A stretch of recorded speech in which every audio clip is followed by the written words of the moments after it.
Hello, everyone, and welcome back to When Religion and Crime Collide. This is part 2 of When a Cult Commits Murder.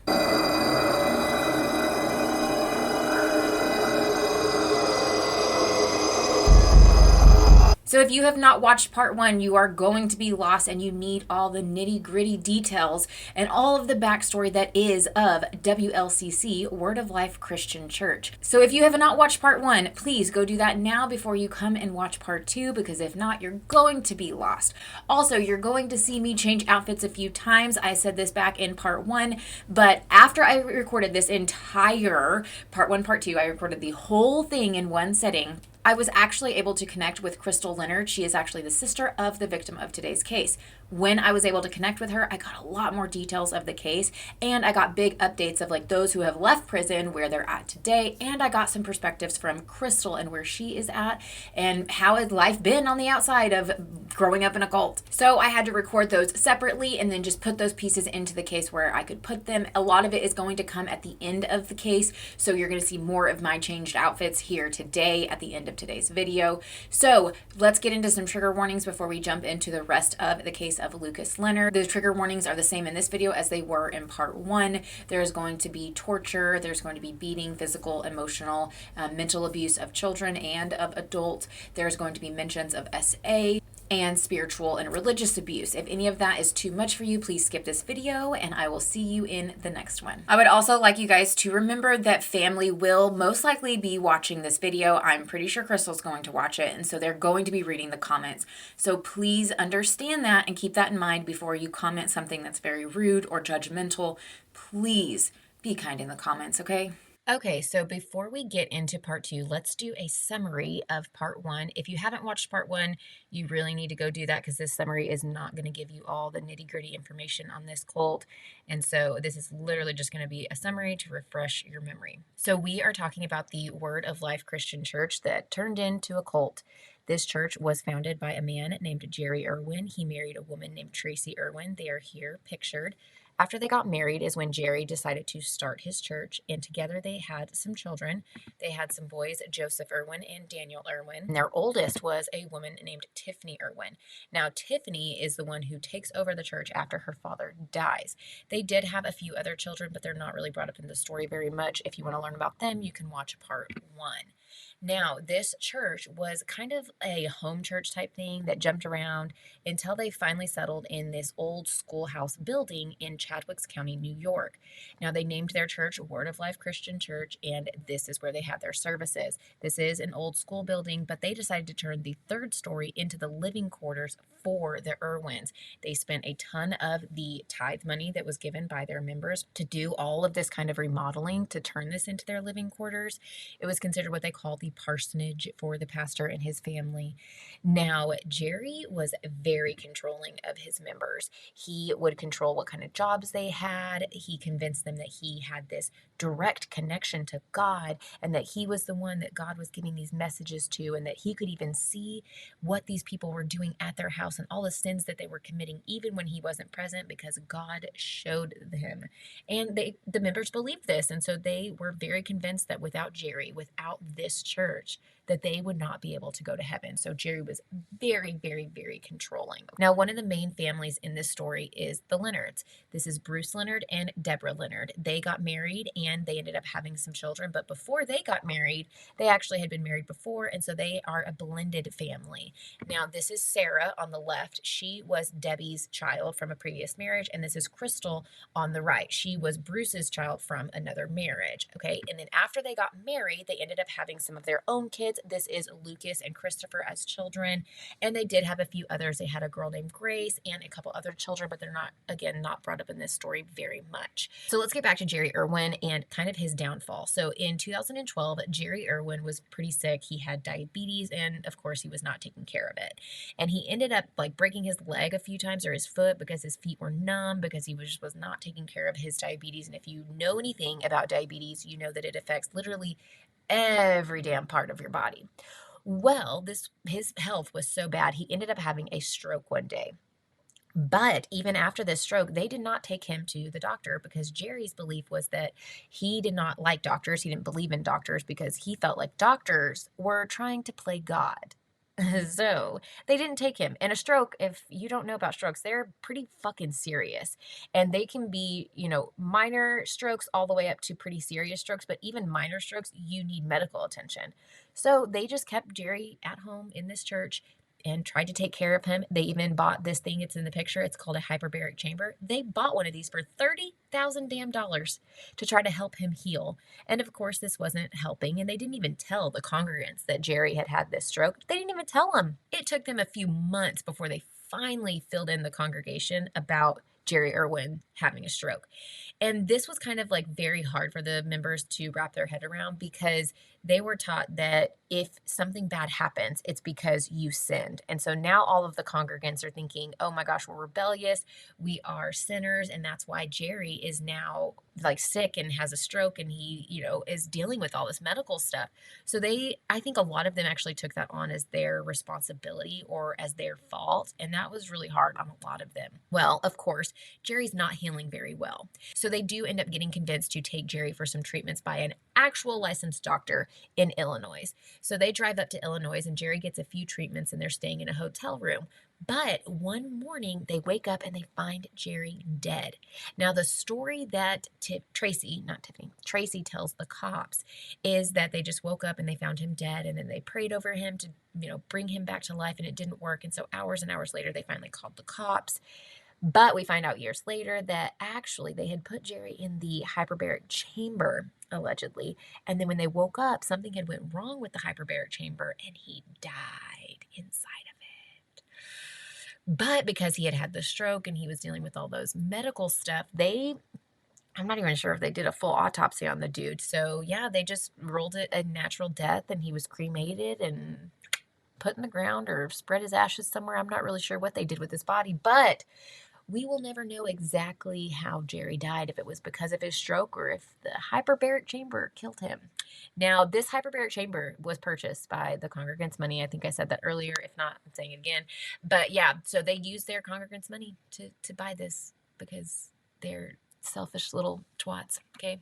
Well, after Jerry dies, Tiffany ends up taking over and she becomes the pastor. At first, this church is very excited about the new pastor, have Tiffany taking over because they think she's a woman. Maybe this is going to be a lot better. Maybe Tiffany's going to be like more kinder and more soft hearted, and it's just going to be a lot healthier for the church. And at first, they were right, but it did not take long before Tiffany was back to her old ways with her father, the way her father preached. But not even that, she got worse. She was so controlling that she made every single member keep a detailed diary every single day from sunup to sundown of what they were doing, what they were eating, where they were going. And not only that, she made them ask for permission to do anything and everything. If they wanted to sit down, if they wanted to stand up, if they wanted to go take a bath, they wanted to go take a shower, if they wanted to go do this or do that, she was highly controlling. Now, let's talk about Crystal Leonard. So Tiffany had it out for Crystal from the time she was very little because Crystal and Tiffany grew up together and Crystal did not reciprocate the affection that Tiffany had for her. And so it just kind of grew into this kind of hatred in Tiffany for Crystal. Well, also, when Jerry was alive, he had it out for like the whole Leonard family, and he was always berating them, telling them they're sinners, telling them that they're rebellious, telling them that they're not doing what they should be doing. And oh, it was just awful, awful how he treated them. And Tiffany inherited that, and she just kept it going after her father died. Well, one day, Tiffany is very upset because they don't have a lot of money, because a lot of people are leaving the church because they're not liking all of these new changes. And the Irwins do not work. And so the only way that they are able to make a living is from the tithe from all of their members. So without their members and with less and less members means their finances are dwindling. One day in church, she tells all of the members that God gave her a message that there is somebody in the meeting that needs to give a large sum of money. And if they don't, then something bad is going to happen to one of their family members. Now, a few weeks go by and no member is coming forward saying, I'm supposed to give the money. And so they confront Crystal and tell her, you're the one. God told us you're the one that's supposed to give this money. Crystal's husband was not okay with this. He was not on board. And eventually this pushes Crystal out and they decide to leave the church altogether. Now, here is Lucas. This is Crystal's younger brother, and he was kind of getting sick with all of Word of Life Christian Church's bullshit. So he ends up one day in 2015 because Crystal left and went to a new church, as she left this church in 2014. In 2015, when Lucas was about 19 years old, he asks Crystal if he can go to church with her, and she says yes. And so he goes to church with her, and this really upset Tiffany. And Tiffany was already headed out for the whole entire Leonard family. And she had been berating Lucas months later after going to church with Crystal. She was berating him for not only going to church, but also for being rebellious and accusing him of practicing witchcraft and all of this stuff. So one day after a church service, Tiffany ends up asking the Leonard family to stay after service for what she called these counseling sessions. Now, these counseling sessions were where Tiffany would approach one of the members and tell them that God told her that they need to confess something. And these counseling sessions would last hours upon hours upon hours. And it would just wear these people down until they were just confessing to stuff that they did not understand or they did not actually do. So on this day in October of 2015, she asks all the Leonards to stay. And at this quote unquote counseling session was Tiffany, her two brothers, Joseph and Daniel. And then there was Linda here in the orange and her son, David. And then Tracy, Tiffany and the boys' mom. And then Bruce and Debbie Leonard. Sarah Leonard, which is their half-sister, and then Lucas and Christopher were at this counseling session. Now, this counseling session took place in the sanctuary, which is the back of Word of Life Christian Church. So if you watched part one, you understand that this counseling session was very brutal because they really went after these boys, and these boys finally started confessing to a lot of sexual sins. And it was a lot of SA. If you watched part one, then you understand how messed up their view of anything sexual was, because Jerry taught these kids from a young age that even children, toddlers holding hands was considered molestation. I have your spell that. Molest. Yeah, I don't want to say it here on YouTube. Okay. So we're going to call that SA throughout the rest of this video, as I did in part one. So if they were even holding hands with somebody as a toddler, they were being told that that was SA. If they dreamed something that was sexual in nature, they were told that that was just as if they did it in real life, and that was considered SA. So, of course, a lot of these things that they're confessing to, Lucas started it, and then Christopher just joined in and followed suit. These kind of confessions are making everybody very upset. And so they end up starting to beat Lucas and Christopher. And it got so bad that they even took a power cord that they had folded up and they were whipping the boys with it. But Sarah, when she got a hold of the power cord, she started whipping the boys with the pronged end of the power cord. And that was causing so much damage that it was making Christopher and Lucas end up bleeding, especially Lucas. Lucas was bleeding all down his pants. It was so bad. Well, this beating went on for hours and hours until they finally put Lucas on a tarp because they didn't want him bleeding on their carpet. And after hours and hours of him laying on that tarp, Tiffany goes over and realizes that he's not moving anymore. And when she tries to wake him, he won't wake up. And she realizes something has just gone drastically wrong. One of the boys ends up running upstairs and getting their mom, Tracy. She comes running down and everyone's just standing around him. And she's like, has anyone started CPR? Nobody knew how to do CPR except for Tracy. So she starts doing CPR. And about that time, Christopher is sitting over there still with the earplugs in his ears, and he realizes that something's going on because he sees everybody rushing over to Lucas. So he takes the earplugs out, he goes over, and when Tracy starts CPR, Christopher decides that he's going to be the one to do the mouth-to-mouth for him. But also, Christopher had just been beaten to an inch of his life, so he couldn't have the lung capacity to be able to give Lucas the breath that he needed. So Tiffany takes over the compressions, or not the compressions, the mouth-to-mouth, while Tracy does the compressions.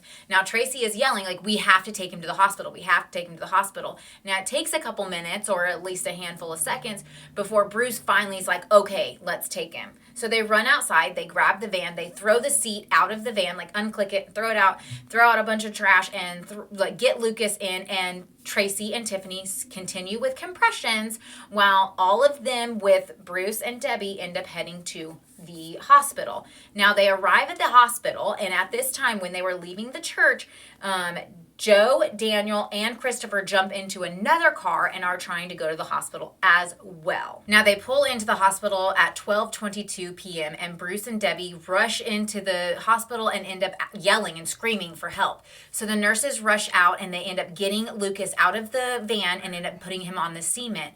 Now as they see Lucas's body, it does not take them long to realize that they have a dead body in front of them. This is not somebody that can be brought back, but they don't say any of that. They're looking at Lucas's body. They see all the bruises. They see the blood. They see the cuts. And they're like, what happened? At this time, Lucas's father, Bruce, comes over and he just yells over Lucas, "You child essayer." And the nurses are trying to ask, what happened? The Bruce ends up saying, "I think he got beat up." And they go, by how? By who? Where? Was this drug related? They're trying to ask questions and nobody is answering anything. So the nurses decide, okay, like let's just get this body inside. They don't say anything that it's like a dead body, but they get the body inside of Lucas and they take him in and they try to question the parents and everybody else who's there. Now around this time, after they get the body of Lucas inside the hospital, Joe, Daniel, and Christopher end up pulling up to the hospital, and Joseph ends up getting out of the car, and he tries to walk over to his mom, but he sees his mom and Tiffany be like, leave, get back in the car. And then he gets a text from them that just is like, leave now, like don't come in. So they leave. They end up going to a gas station, getting like I think a couple bottles of water and a candy bar for Christopher. Christopher is very lethargic. He is struggling to keep anything down, and he is like throwing up. So he's very, very, very, very, very unwell because, he was just tortured for hours, okay? Well, they take Christopher back to the church and they end up putting him in like a closet or something, putting a bed in there and just letting him rest. Now, the staff continues to try to question the family and everybody else who's there. So Tiffany, Tracy, and then Bruce and Debbie, they're trying to question all of them and nobody's giving them anything. The most that they know is that this boy was beaten. Now, of course, the staff knows this is a dead body, so they're trying to examine the body to figure out what happened. And they end up finding all the bruises and the blood, and when they find, like, all the blood had come from his groin. So they find on the tip of his penis a hole. So at this point, they had thought that somebody had shot him in the penis, and that the bullet had traveled up his penis and into his body cavity, and had caused so much internal damage that it had killed him. This is what they are thinking happened at this point. Because remember, they have nothing to go off of besides, I think he was beaten. So of course, they call the police and the police arrive and the police decide to separate everybody and start questioning them.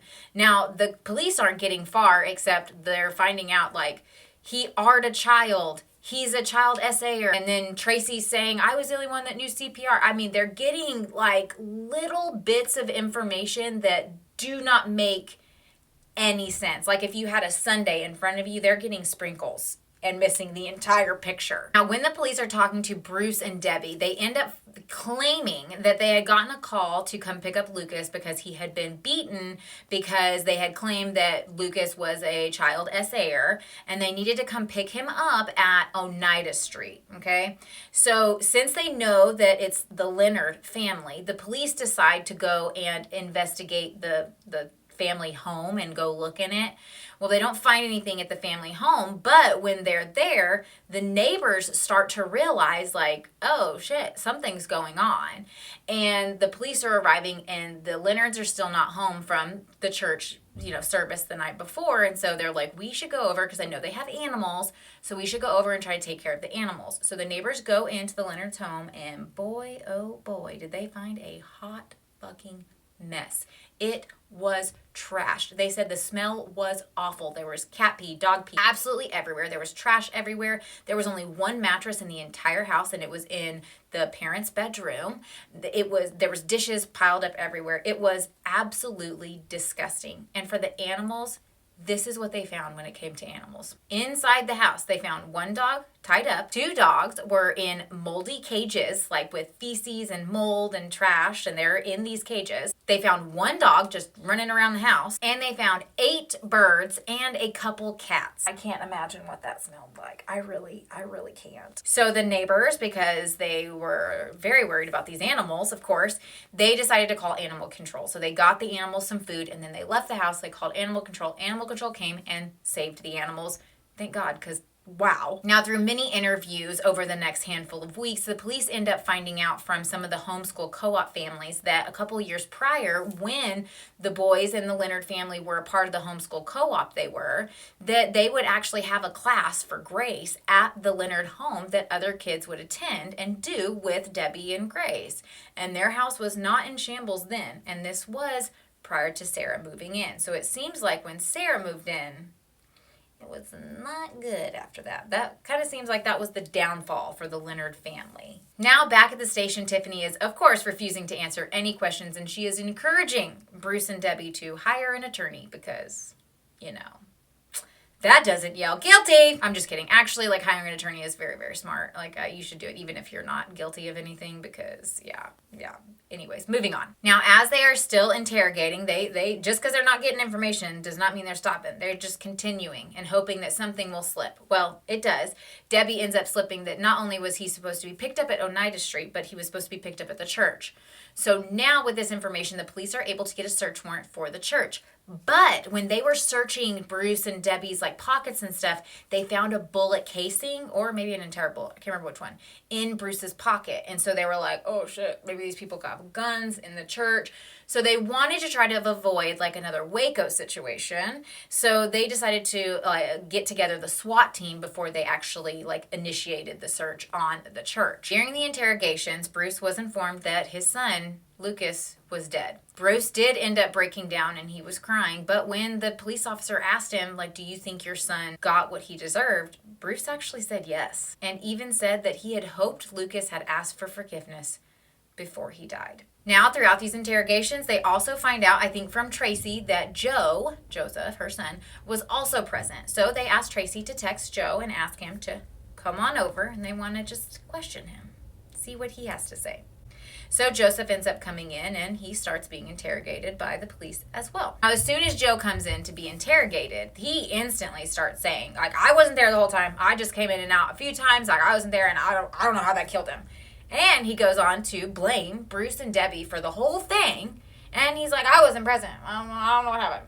Well, the police notice that Joe has some bruises on his hand as if, he's been punching somebody. And Joe is a very big guy. He's very intimidating. So they ask him, did you hit him? And he's like, no, I didn't hit him. It's were you present when he was hit? And Joe kept saying he wasn't hit. He was spanked. He was not hit. He was spanked. And he corrected the officers every single time they used the word hit. He said spanked. He wasn't hit. He was spanked. Sir, that is not a spanking. You should also not be spanking your kids, but that's a whole nother story. Okay, moving on. Over time, Joseph ends up asking for a lawyer, and he says, I need a lawyer because I need help. The officer closes up his stuff, and he starts to walk away, and as he's starting to walk away, he said, yeah, you do. But then when he gets to the door, he turns around, and he looks at Joseph, and he says, but you need the kind of help that a lawyer can't give you. Agreed. Now, before he asked for a lawyer, he did end up giving the police a list of everybody that was present the night of the beating. So since they have this list, when they do the search warrant on the church, they find Sarah and they find Chris, and so they end up taking them into the police station to be questioned. Now, Chris was finally questioned at the police station at 11 p.m. that night, and Chris, he spilled the tea. When the police found out that Chris was also a part of the beating, he himself was a part of the beating, they took him to the hospital to be evaluated and to get medical attention. When Chris arrived at the hospital, they had found that he had lost 50% of his kidney function. They found air outside of his lungs, and he had lost 3 fucking liters of blood from internal bleeding.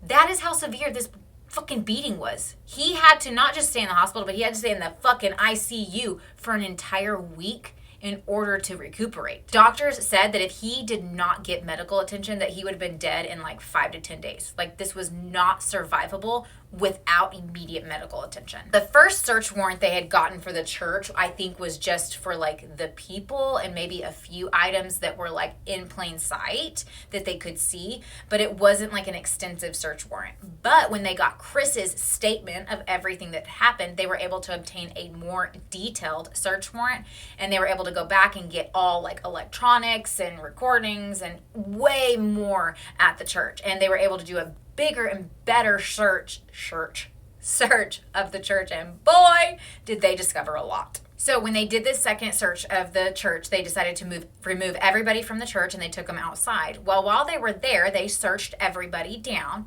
and patted them down, make sure they didn't have anything. And Tiffany was really cold, so she was complaining she was cold. So Daniel handed her his jacket. Well, the police searched the jacket before Tiffany got a hold of it, and there was nothing in it. Well, Tiffany only had the jacket for a few seconds, like not very long at all, until she was like, and went to hand it back to Daniel. And the police were like, well, that's suspicious. So they searched the jacket again and ended up finding a USB. And Daniel's like, oh, no, that's not mine. Now, what's really frustrating is like, I never was able to figure out what's on that USB. What the fuck? Like, why was that put in my research? Like, why was I able to find that, but I couldn't find what was on the USB? That was going to bug me. And if it's going to bug me, it's going to bug you too. Okay, so I had to put that in here. Okay. Now, anyways, back at the church, as they're doing this raid, they end up taking all the technology, USBs, computers, drives, whatever, any kind of technology, they are confiscating it. And as they're going and doing a deeper and deeper search of the building, they end up finding a room that's locked. When they get into it, it is chock full of guns and ammo. Not only that, there is a little like trap door they go through, which leads to like the crawl space under the church. And what they found under there was wild. They had literally dug out the crawl space of this church so they could have a shooting range that they had made and used all the time underneath the church. A full-blown shooting range where they would like lay on their belly and what? Now, when the police had collected all of this evidence, they had a massive job trying to sift through all of it. They had tons of files, documents, journals, videos, hours and hours and hours of work ahead of them. In total, they had 337 files to try to piece together what the fuck happened, and more importantly, how did this happen? Why did this happen? They needed answers, and it was going to take them a while to go through all of that and put the answers and pieces together. Now, as the police are trying to go through all of this information, they end up realizing that all of the counseling sessions are recorded, and yet they don't have Lucas's last counseling session in any of their files. Through word of mouth, they end up finding out that there is a rumor that the lawyer for Tiffany ends up having it. So they end up getting a judge to rule that whatever information or evidence that the lawyer has to be turned over to police. So the judge rules that, and the lawyer ends up releasing everything to the judge, and they end up getting a USB that had been burned in between, like smashed and then burned in between two roofing tiles. Now, because of all of the information they were able to gather and Chris's statement of what had happened that night, they end up charging and arresting everybody that was present that night of the beating. So Bruce, Debbie, Sarah, Tiffany, Daniel, Joseph, and Linda, and Tracy. They all get arrested. Now, due to the confessions that Lucas and Christopher were making when they were saying that they had essayed a bunch of their nieces and nephews, they did do an investigation, and they ended up doing like medical exams on all of the children, including Grace, the older sister, to see if there were any signs of SA anything. Now, all of the kids were examined except for one. The one kid that was not examined, she did not consent to it. Now, she was very young. I think she was about 4, and she did not consent to being examined. But this was also the same child that the boys had said that they had penetratively essayed the night prior to the counseling session, and Sarah had looked and made sure there was no abuse or signs of trauma, and there wasn't. Now, when they did these medical examinations of all the rest of the kids, they didn't find any signs of SA at all whatsoever on any of these kids. But they did find on Sarah's kids signs of physical abuse. they had circular scars as if a cigarette had been put out on the child. And when they had taken the children away from the church the very first night, when they did the very first search warrant, and they took the kids away, they ended up putting Sarah's kids in foster care and Grace, because Grace was still, I think, 16 around this time. Well, they put them in foster care. When the kids were taken away and put in foster care, they actually made a statement that they were regularly beaten at home with paintbrushes. Now, let's talk about Grace. Grace was Lucas and Christopher's little sister. She was younger. So I think around this time, like I said, she was about 16, and she had made the accusation that I think Lucas had SA'd her when she was about 4 years old, 4 or 5, she couldn't remember. And then the whole reason she was in the attic with Sarah, living in there, was because Lucas had watched her shower and it made her feel uncomfortable, and so she went up there. The boys had confessed to like some kind of peephole being in the bathroom so they could watch the kids shower. Now, I am not saying that one or both of the boys did not inappropriately touch their sister. Could that have happened? Absolutely. But I also want you to take into consideration and remember how much brainwashing is around sexual anything when it comes to WLCC. Like, not just masturbation and sex was sinful, but like even thinking about doing something, dreaming about doing something meant that you did it, and that was considered, SA. And even holding hands with another child was SA. She does say, Grace's definition in the trial, that, touching inappropriate places. So could Lucas have touched her or done something inappropriate? Yes, but when you consider and take into consideration how much his sexual and social development was delayed and corrupted, he could have easily touched in a more curious, like, my hormones are going or something's happening and I touched. Was it still inappropriate? Yes, but they weren't given the space to properly handle that or even feel like they could come forward without it just becoming this ginormous, like, counseling session or berating. So I think it was a very toxic environment that if something was like this to have happened, it wasn't properly dealt with. Now, sexuality in general in our society is not something that's talked about or appropriately talked about with children. Now, we are doing better than we were like 10, 20, 30 years ago, but it's still stigmatized to where there's embarrassment or like, I'm not talking to my kids about that. But when that is happening, kids are still sexually curious. And that means that if they are, going out into the world or having friends, they're going to explore sexuality in different ways if it's not something they're being taught about age appropriately at home. Statistics show and research shows that about 15% of children will engage in some curiosity of sexuality, whether that's touching or something, with a sibling, and 1/3 of that percentage is abusive in nature. So like age gaps are way off and they know what they're doing is wrong, or you catch my drift. Now, in my opinion, if we can destigmatize sexuality and teach kids age-appropriate stuff about sexuality and their body and how to protect their body, then I think we can make it to where kids aren't trying to be sexually curious with their siblings. Like, let's just destigmatize sexual stuff and teach age-appropriate sexual ed, okay? Anyways, that was a tangent, but let's move on to the trials. Now, we find out at the trial that Lucas had no cancer at all whatsoever, and that we actually find out that he had a penny-sized hole at the tip of his penis. Now, yes, this hole was caused by the prong ends of that power cord that Sarah used to beat his genitals with. Now, from the loss of blood, the beating, and being dehydrated, his kidneys started to shut down. And when they started to shut down, it started to leach toxins into his body. And all of this accumulative led to Lucas's death. Now, all of this together caused his cells to shrink. And when that happens, it causes your cells to shrink in your brain. And so there it causes less blood flow to your brain, which you're going to see signs of confusion, mumbling, seizures. And guess what? They saw all of those and yet didn't do anything about it.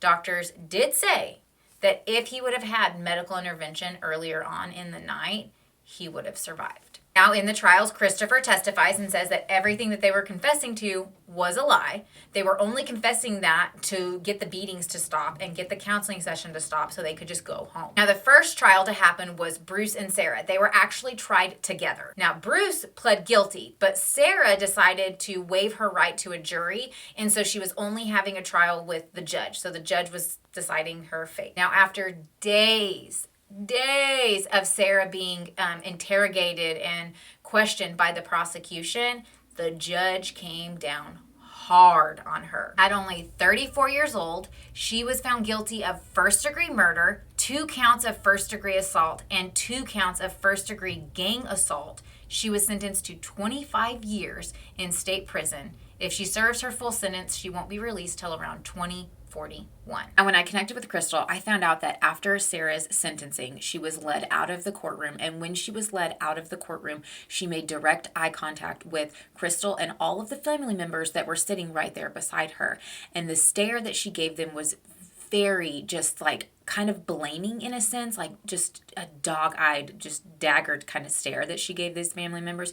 And she went from one person to the next to the next. But then when she got to the last person, she actually took her gaze back and she stared at Crystal, and she held that stare at Crystal, this kind of like daggered stare. She held that until she literally could not see her anymore as she was being walked away.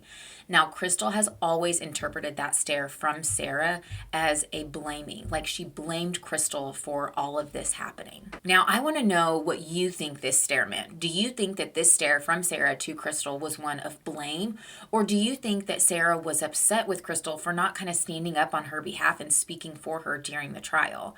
I'm not sure which one it is. I am more apt to go with what Crystal's saying because she is the one that was there. She is related to her. She understands all of the ins and outs of this case. But I want to know what you think and what your opinion is, so drop it down below in the comments. Now, during Bruce's time in prison, this is Lucas's father, he started to deprogram from all the brainwashing that WLCC had done to him over the years.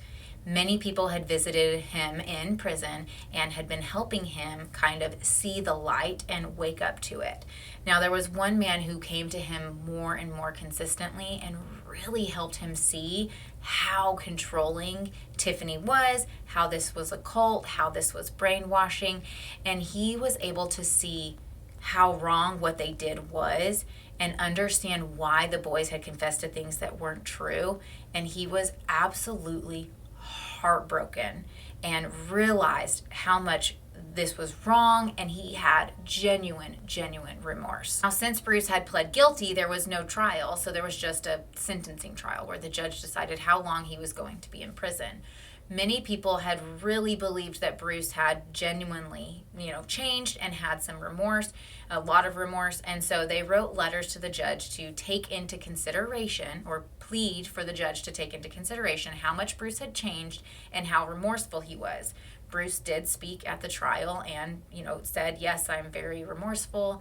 I would never let this happen today, and I regret it, and I will regret it for the rest of my life. The judge did take all of this into consideration, and he did end up only sentencing Bruce to 10 years in prison. So if he ends up serving his entire sentence, he will get out in 2024. Now, after the group saw how much time Sarah got, they were freaking out. So they wanted to make some plea deals, but prosecution was like, we want all of you to make a plea deal or none of you get a plea deal because we have a rock solid case. Like, come on, you're not getting out of this. So they all decided to team together, and they were like, fine, we will all take the plea deals. Debbie, Lucas's mom, was charged with first-degree assault and second-degree assault and was sentenced to 5 years in prison. She was actually released in January of 2020 after only serving about 3 years of her 5-year sentence. Now, Tracy and Daniel ended up taking Alfred pleas, and Alfred plea is basically saying that the court has enough evidence to prove that you're guilty, but you're holding on to your innocence while pleading guilty. That's weird. I don't get it, but okay. So they have an Alfred plea. But since Tracy and Daniel didn't actually partake in the actual beating of Lucas or Daniel, they were charged with wrongful imprisonment. And they were only sentenced to 2 years in prison, but they were released in March of 2017. And then they only served 1 year and 5 months of their sentences. Now, Tiffany tried to back out of the whole plea deal thing, but the judge was not having it. He was like, no, you took the plea deal. You all have to take the plea deal. Take it. So she ended up taking a plea deal, an Alfred plea. Sorry, not plea deal. Alfred plea, and she was charged with first-degree manslaughter and second-degree assault. She was sentenced to 12 years for the manslaughter and 5 years for the assault, but she was supposed to serve them concurrently, meaning she would serve both charges at the same time. If she serves her entire full sentence, she will be released in 2028, but she is up for parole in 2026. In my opinion, she should have gotten a lot more time than that. Now, I forgot to mention there was one other person that was present, but he's not talked about very often. It was this guy named David. It was actually Linda's son, David. He was also present, and I think he did partake in the beatings, but not very much. But both of them, Linda and David, were charged with 2 counts of second-degree assault and were sentenced to 5 years per charge to run concurrently. They were released in February of 2020. Also, can you imagine, like, being in prison for how many other years? What did they serve? A couple of years. They were in prison for a couple of years. They get out in February of 2020, and then the world goes to shit in March of 2020. The very next month. I mean, woo! I bet that was wild. Joseph Irwin also pled guilty. He was charged with first-degree gang assault and second-degree assault. He was sentenced to 8 years on gang assault and 5 years for assault to run concurrently. He was actually released just this past year in September of 2022. During his trial, like, he had pled guilty, but like at the same time was trying to plead during the trial his innocence. Like, yes, I'm guilty, but like I also didn't do it. Like, it was wild. And Kathy, Linda's daughter, was in the courtroom, and she kept like speaking over, like she's in the like, with all the other people sitting down, and she's talking and interrupting. The judge had to get somebody to escort her out of the courtroom during Joe's trial. Also, at his sentencing, Crystal, Lucas's sister, ended up speaking up and gave like her, victim impact statement. But then the judge decided to let Joe himself speak, and he even said, quote, "I forgive you, Crystal. You don't know the pain I've endured, and you don't know the pain of losing a brother. I do. You left on your own accord and made this all happen. I forgive you." But it gets even crazier. The actual judge said that he felt like Joe was the one to show like the most and the sincerest apologies and remorse out of everybody. How is that sincere remorse when he's blaming Crystal? Like, you left, you didn't give that money, so it's your fault that all of this is happening, and said you don't know what it's like to lose a brother when I do, and that is her actual fucking brother. But he's like, oh, since you left, he's not your brother anymore. He was our brother in Christ. So, like, that's more important than your actual biological brother. Today, Crystal and her husband, Chris Lindsay, have actually divorced. After they left, Crystal started to become more liberal, and Chris was not okay with that. He was very much more like, you need to be Republican. Just because we've left the church doesn't mean you go away from being a Republican. Like, you still need to be a Republican. But she was very much liberal, and she realized very quickly that this was not a marriage of love, it was a marriage of duty, and so they ended up getting a divorce. Crystal has said that she believes that the whole reason her brothers were making those confessions, and especially Lucas, was that he was kind of sarcastic and had like an attitude and was kind of like stick it to the man type of kid. And so she believes that he was saying all of this to kind of get back at Tiffany, which I can see where she's coming from. So I don't know. What do you guys think? Was it more of just trying to get the beatings to stop? Was it trying to get a rise out of Tiffany and kind of stick it to her and to his family? Was it a little bit of both? What do you guys think? Put it in the comments below. Now, I would like to talk about Lucas and who he was. So growing up, Lucas was a very kind and gentle-hearted person. Crystal says that he was very much like Bruce in that he was just a very sweet and tender-hearted, but he also would be a tease to his siblings like many of us, but at the same time, he would look out for them and stand up for them when need be. Like I said earlier in the case, Lucas was very much a tinkerer. He loved to fix things or kind of mess with things and make make things with his hands. He even made homemade like smoking pipes out of rocks and wood. When he was part of the homeschool co-op, he did a kind of presentation for the children where he lit his hand on fire. I actually have a picture that I'll put in here so you can see. I think Lucas really admired Crystal for leaving WLCC, and she said that when he came with her to visit her church, he had told them that his plan was to join the army and to become a medic, but he only had a few classes left and he needed to finish those in order to join the army. Crystal thinks that Lucas only stayed at WLCC because his hope was that he could try and save his entire family and get everybody out without having to leave by himself. When I was talking with Crystal, I asked her if there was something that she wished was in the book or that she wanted me to add to this video. And she had shared with me this post that she had made March 23rd of 2018. And I want to read it to you guys. I think it's written so beautifully. It says, "In a dark corner of the cold, barren room, smelling of stale Lysol sprayed in a futile attempt to mask the putrid odor of mildew, his beaten, bloody body lay slumped on the filthy blue tarp that was placed under him. They could not have more of his blood staining the carpet. Ghostly moans escaped between his parched lips, echoing hollow, cavernous, just like the room where he lay, just like his attackers. The only other sound was the occasional noise, scuffing of the tarp as he writhed in agony, clinging to life. Then there was silence, the palpable silence such as exists between a blinding flash of lightning and the deafening crack of its thunder, which rumbles through eternity. He was dead, his last breath having been gasped on a fucking blue tarp in the so-called sanctuary of a building labeled a Christian church."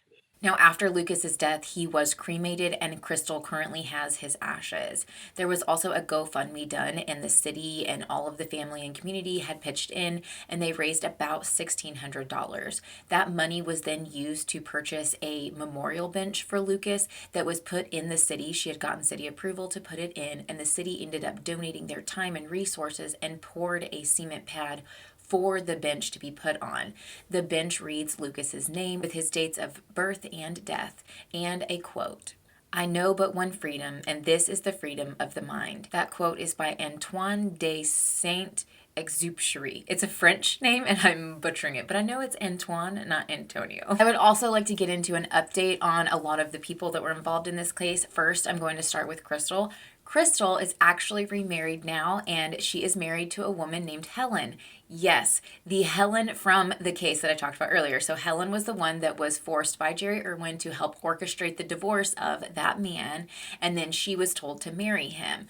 That is the Helen that Crystal is now married to. So apparently Crystal and Helen grew up together. They have been lifelong members of WLCC. Their families have been going for ever since they can remember, since they were very, very little kids.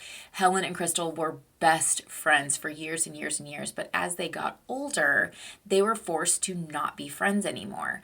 About a year after they were forced to not communicate anymore, Helen was forced to marry that man, and Crystal was told that she was going to be the maid of honor, even though she hadn't talked to Helen for over a year. Then some years had passed and Crystal was forced to marry Chris Lindsay. Now, when she was forced to marry Chris Lindsay, and she was told this by Jerry, they actually told her that she needed to go and tell Helen herself in person. Now, at this time, they hadn't even been talking for I think it was 6 years or so at this point. And Helen actually was very upset at the fact that Crystal was being forced to marry Chris because Helen had actually dated Chris prior. And so she felt like this was very deliberate that they were doing this. And not only that, at Crystal's wedding, Helen was forced to be the server at the head table, so the bride and groom table at the reception. Crystal and Helen both, looking back, have said that this is very much done deliberately, and that even though they themselves didn't realize that they were in love with with each other at that time growing up as kids, the adults definitely saw it, and because of their faith, they were not about to let that happen, and so they separated the two and weaseled their way in to make sure it was what they wanted happening and not what Crystal and Helen wanted. But that didn't last, as they have left the churches. I think Helen ended up leaving in 2010, and then Crystal left in 2014, and then after her divorce in 2015 is when they met, they reconnected, and they were married shortly after that, and they have been married for about 5 years. Crystal says that is probably one of the best experiences she has been able to experience after leaving the cult, and being able to find her authentic self is another one that she's really enjoying. Crystal is currently in her first year of earning her bachelor's degree in forensic criminology. She said this is a 26-year dream in the making. Now, when she left and graduated from the school at WLCC, that was actually not accredited and not registered with the state of New York. So that meant that her high school diploma that she had earned was invalid. So this forced Crystal to have to go get her GED, and she finally did like a year or two ago, so that she could go back to school so that she could do forensic criminology. Crystal still suffers with CPTSD to this day, and she struggles with having nightmares, and in these nightmares she is currently fighting some of the Irwins to try to escape, and this is something that she has regularly. The other night, she said she had a dream where she went into the church and she found Lucas, and she was able to save him from the church. And she woke up, and for just a moment, she felt so much joy and happiness and triumph, only for reality set in just a few seconds later, and she was hit by a wave of grief. She also suffers with survivor's guilt, and she has thoughts of like, what if I would have connected with Lucas and tried to actually like talk to him and ask him how he was doing after he visited our church? What if I would have been more involved? What if I would have just given the money? Would this have ever happened? And she understands that those thoughts are not productive. They do not help anything, but she's human, and anybody in her situation would probably think the same thing. Now, Crystal is no longer religious. She did attend a few churches after she got divorced, but her and her kids both felt very uncomfortable and they didn't like it. And so she said right now they're just not religious, and maybe she'll go back to some kind of spirituality in the future. But for now, she is happy and content just living life with Helen and her kids and moving forward. Now, Crystal does still maintain a relationship with her dad. They chat by phone, by email, and even by sending letters back and forth, and she even goes and visits him at the jail. But there are many members of her family that she has not been able to connect or build a relationship with after leaving. Now, her family, especially Debbie's side of the family, was very much entrenched in WLCC. Pastor Rick was actually Debbie's brother, and so that whole side of the family is still of the belief of a lot of the beliefs within WLCC, and I don't think that they're very supportive of Crystal and Helen's relationship or any of the LGBTQIA kind of community. Crystal said that something that really grieves her is the fact that some of her family members believe lies about her.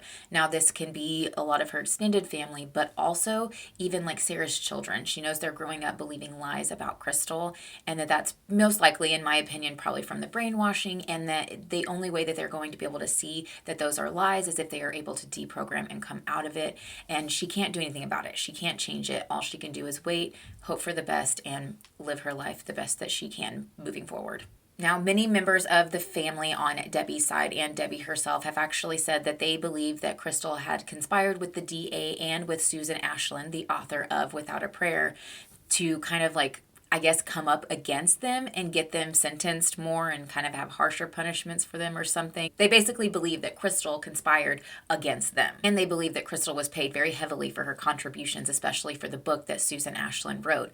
That is one of the main reasons that the blog that Crystal has is not monetized. And she said it will never be monetized because she doesn't want it to look like she's trying to bank off of her brother's death. Because even at Debbie's trial and sentencing trial, Debbie made a comment that she believes Crystal is exploiting the death of her son, which in my opinion, like looking at it, would be very hurtful, because like this needs to be talked about. This story needs to be told. People need to understand how cults happen and how brainwashing occurs. But I think people that aren't officially deprogrammed or haven't been able to see past the veil can see this as being exploitative, when in reality, it's just trying to get the truth out there and be an exposure so people can avoid this in the future. Now, even though Sarah may blame Crystal for some of this, and Crystal feels that. Sarah gave her that death stare after the sentencing trial. Even through all of that, Crystal still desperately wants better for her sister. She wants Sarah to be able to be reformed and to come out of this. She stated that just her going to prison isn't going to help anybody. She needs the mental health help, advocacy to be able to help deprogram her, to help her come out of this, to help her see what she did and how she was brainwashed. Because Crystal knows firsthand how that brainwashing from the Irwins can be so controlling and so manipulative. And she sees that Sarah needs that help because Sarah is a mother. She has children, and those children deserve for their mother to grow and be reformed from this and grow past this and be a good mother to her children. On Crystal's blog, she says, quote, "Sarah needs help. She needs support. She needs mental health care. The state of New York says, as the sister of the victims, I too am a victim of a violent crime. As a victim, I have a voice. Justice is not served by punishment and continued pain for all involved.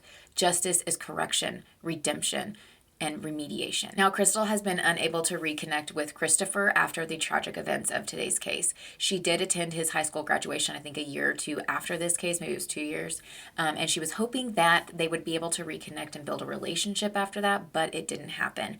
Christopher apparently does not want to reconnect with anybody who was an adult at the time of, this whole thing happening, and that was an adult at WLCC.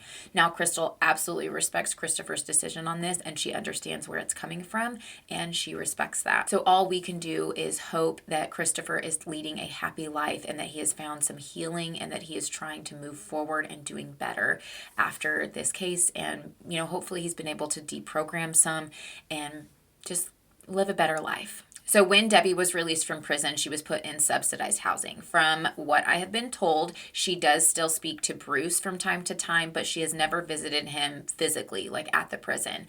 I'm not sure. From what I was told, legally, she is able to go to the prison and visit Bruce if she wants to. She's choosing not to, from my understanding. Now, this could be for a multitude of reasons. It could be very triggering for Debbie, being that she was in prison and because of this entire case. So it could just be triggering and she doesn't know how to process through that. I don't know if she's getting any mental health help or advocacy. I hope that she is, but she is out and her and Bruce are still talking. We are not sure what is going to happen when Bruce is released, if they're going to continue to stay married or what that looks like. From my understanding, I don't think Debbie has deprogrammed, and if she has deprogrammed, it is very, very little. Now, I do want to say that this is allegedly, this is just what I'm hearing from the family and from other people, so this is not something I've heard from Debbie herself, so I'm going to say this is allegedly. Now, Bruce has a little over a year left in prison before he is released, and Bruce has some big plans. He has a long list of food that he would like to eat after he gets released, and he even wants to go down to Florida and hunt some pythons. His living situation is up in the air. They're not sure where he will get placed because it depends on what his restrictions are when he's released. If he is unable to live with anybody with minor children, then he is probably going to end up in subsidized housing just like Debbie was. Now, Bruce does hope that he can work with Rich Dibble. He was the Anglican priest that helped Bruce deprogram and really find some healing through all of this tragedy. Now, apparently Rich Dibble, they own a farm and they have a bunch of side gigs and stuff. And so there should be some work that Bruce is hoping to kind of pick up after he gets released from prison. Crystal said that Rich Dibble and his family have been just a pearl and a collateral beauty of all of this tragic, horrific stuff that their family has gone through. Rich Dibble and his family have really come in and been a just shining light for all of them during their grieving and mourning and just trying to cope and understand everything that has happened. Now, yes, Bruce has been able to deprogram. I think he still considers himself a Christian, but his beliefs on certain things and how he was brainwashed and WLCC's standards and how they kind of ran things, he has definitely been able to deprogram from and not believe in, but he still has a faith that he is holding on to. Now, allegedly, Tracy got remarried after she left prison, but that marriage didn't last long. It is assumed that the new husband kind of wised up and kind of realized what he had gotten himself into. Now, Daniel, after he was released from prison, allegedly he got married and had a son, but from what we can tell, that marriage has kind of fizzled out. Allegedly. We don't know much about Joseph, but according to his parole, he is currently living in Virginia post him being released from prison, but that is all I know. Now, Tiffany currently has an appeal in the works right now. She's been applying for appeal after appeal after appeal.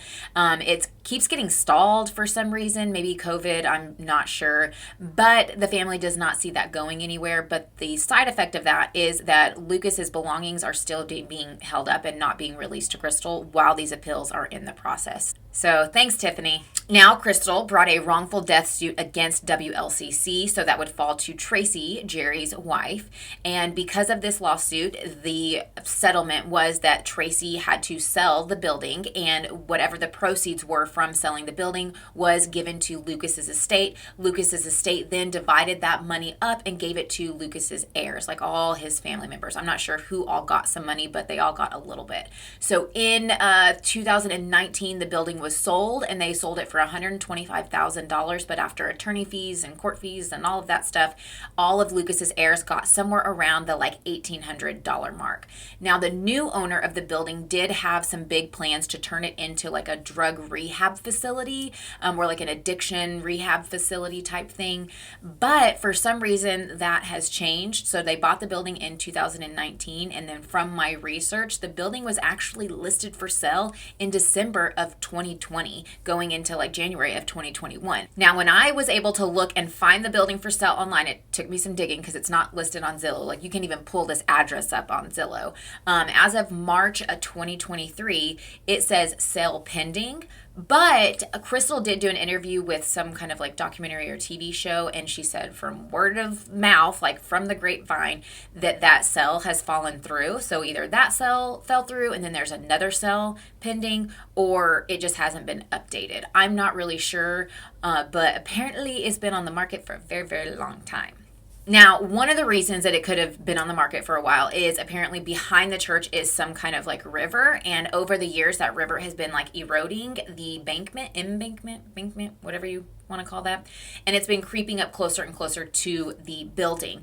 And so I think they put in some kind of retaining wall to stop that now. So maybe that's why the sale is saying sale pending. I'm not really sure. We also do not know why the new owners have decided to sell the building. So they bought it for $125,000 in 2019, and then it was listed in the December of 2020 for I think like $389,000 or $380,000. So it's a very massive jump. And when I did some digging, I found that during that time of December to January, so December of 2020 to January of 2021 was the highest like housing market was in this area of New York. And so, in my opinion, two things could have happened. One, she could have seen that the market had increased so much that she wanted to have a good payday and cash in on this. Or because of COVID, she took a financial hit, and so she needed to offload some of her real estate. From what I can understand, there is one of her other buildings that is also up for sale right now, allegedly. So in my opinion, it could be either of those. I would hope that she's not trying to cash in and get a big payday from this, because it feels a little slimy in my opinion. But you could disagree with me. No, let me know in the comments. Now, this building has been up for sale for a very long time, so I'm not sure why. I don't know if it's because the community just doesn't want this building in their community. They don't want it to be turned into anything because of the tragedy and the horrific crime that took place. They're just like, there's too much bad stuff with this building. We don't want to accept it into our community. Or if maybe it was the embankment thing and nobody wanted to buy it, but maybe that's fixed now. I don't know. I hope that this building, it's a brick building. It's a nice building from what I can understand and see, what pictures I can see. Like there's cosmetic stuff, but that can all be fixed. I hope that this building is turned into something that is good for the community, and maybe even in a way honoring to Lucas and his memory. So while the new owners ended up owning the building, they ended up in October of, I think it was 2019 or 2020, one of those years, they ended up doing a burning party, which I think they called it Lucas's Watchfire. And what they did was they actually had a bonfire, and I have a little video of it that I'll pop in here so you can see, and I have some pictures, but they did a bonfire where they actually invited Crystal and her family and some of the WLCC members to come and burn some of the belongings within the WLCC building. They ended up burning the Irwin's fireplace mantle. They ended up burning the welcome sign. They burned Tiffany's pulpit, and they even burned some of the school desks. It felt like it was very healing for a lot of the people that were present in that moment.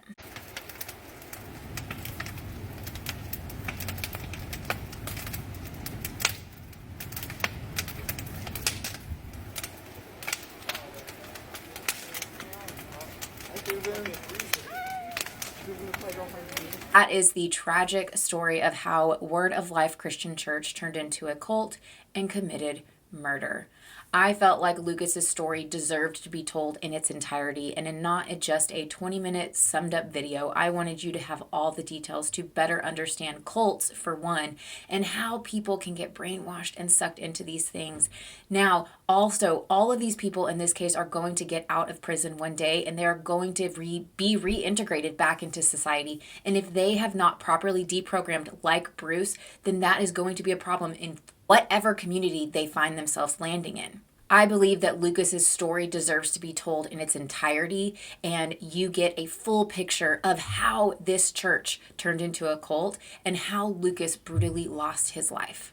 Now, if you found this story interesting, if you guys like to learn about cults, please comment below and let me know. I am going to be digging into more of cults in the future because I find them very fascinating because, case in point, I was in one. So I want to dig into how they start. How do people get wrapped up into it and bring more awareness so people are more aware of what to look for if they find somebody, a friend that is being sucked into one of these, or they find themselves in that situation. So if you want more of this kind of content, comment below, let me know. If you like this video, hit the like button and make sure you are subscribed and hit that bell so you get notified anytime I make an upload. But that is all I have for now. Until next time, drink some water, take a nap, be nice to each other, don't be a dick. But until then, I will see you guys later.